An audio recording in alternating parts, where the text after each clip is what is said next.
В Петербурге подвал восстанавливаешь, после этого делаем, в Москве делаем, Дамна, цыщ восстанавливаешь. Фотографии, наградные листы, послужные списки – все эти документы о своем отце 87-летний Камбулат Бексултанович собирал буквально по крупицам, долго исследуя архивы Москвы и Санкт-Петербурга. Собрать биографию одного из участников дикой дивизии Бексултана Бекмурзиева – редкая удача. Родился он в 1878 году в селении Базоркино Терской области. Забрали на фронт, вспоминает сын, в 1904 году, когда началась русско-японская война. За боевые заслуги он получает высшую награду – Георгиевский крест 4-й степени. А в сентябре 1914 года Бексултан Бекмурзиев был зачислен в Ингушский конный полк. После 4-го креста он получает 3-й крест за подвиг. После 3-го креста опять он получает 2-й крест. Этим самым уже у него 4 креста. После этого на фронте полк попал в окружение,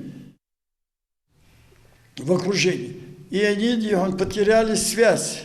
И генерал Летицкий, который командовал полком, он посылает 7, чтобы восстановить связь утраченную, чтобы вывести окружение от противника. Среди них был и Бексултан Бекмурзиев. Его военный путь отмечен множеством наград. Он является полным георгиевским кавалером. За бой 6 июля 2015 года у деревни Колотрубки ему был вручен Георгиевский крест 2-й степени.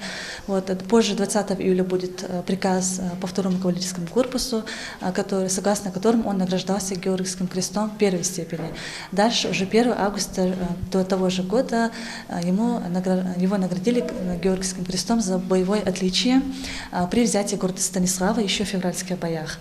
А в 2016 году уже ему предоставляют чин прапорщика. Таким образом, Бексултан Хазботович становится обладателем 5 Георгиевских крестов. Как рассказывает Камбулат, семья у них была большая. Кроме него у четы Бекмурзиевых росло еще 5 братьев и 2 сестры. Отца Камбулат потерял в 10-летнем возрасте, но он всегда живет в его сердце. Отец для него пример мужества и отваги. Я не помню, что меня за эти годы, что отец меня поругал.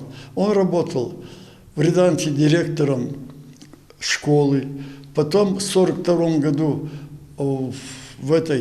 сейчас называется Суржа, а тогда Эхкурт Уалер, выше еще, директор лесопильного завода.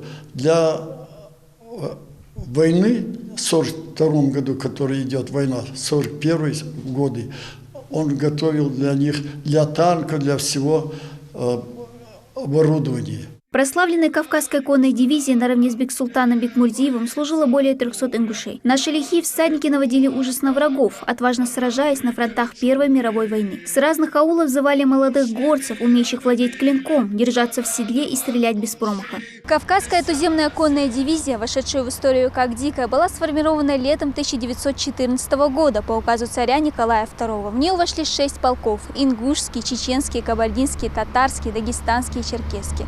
Первый в нашей стране памятник, посвященный лихим и отважным всадникам, был открыт здесь, на мемориале памяти и славы в 2012 году. В этом году Кавказской конной туземной дивизии исполнилось 105 лет. К памятной дате Музей мемориального комплекса жертвам репрессий каждый месяц проводит выставки, посвященные жизни и службе бравых офицеров, чьи имена навсегда вписаны в историю России. Интересно узнать в первую очередь историю про дикую дивизию. Есть люди, которые вообще не знают, что она есть, не знают, для чего поставлен памятник у нас во дворе.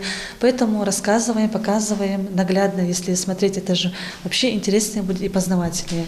Поэтому мы стараемся более масштабнее и красочнее проводить эти выставки. Умер Бексултан Бекмурзиев в 1945 году в депортации. Его имя стоит в ряду тех, кем гордится ингушский народ, и заслуживает увековечивания на мемориале памяти и славы. Выставка в мемориальном комплексе продлится до 10 октября. Дана Плеева, Магомед Даскиев, Новости 24.